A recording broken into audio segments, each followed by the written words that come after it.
নাটোরে শিশু ধর্ষণের দায়ে দুলালের যাবজ্জীবন। নাটোর প্রতিনিধি শাহাবুল আলমের প্রতিবেদন। নাটোরের বাগাতিপাড়ায় ৭ বছরের শিশু ধর্ষণের দায়ে দুলাল নামের একজনের যাবজ্জীবন কারাদণ্ডের আদেশ দিয়েছেন আদালত। সে সঙ্গে ৫০,০০০ টাকা করে জরিমানারও আদেশ দেন।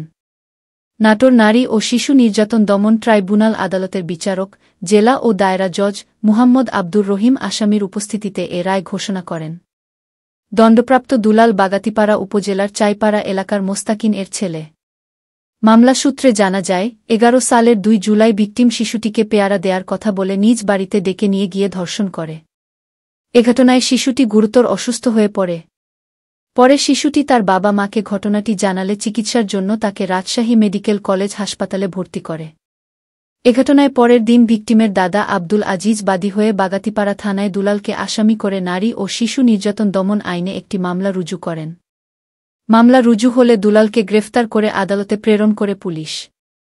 নাটোর জেলা ও দায়রা জজ আদালতের সরকারি কৌঁসুলি আনিছুর রহমান জানান, দীর্ঘ ১৩ বছর মামলাটি সাক্ষ্য প্রমাণ শেষে সন্দেহাতীতভাবে দোষী সাব্যস্ত হওয়ায় দুলালকে যাবজ্জীবন কারাদণ্ড ও ৫০,০০০ টাকা জরিমানার করে আদেশ দিয়েছেন আদালত।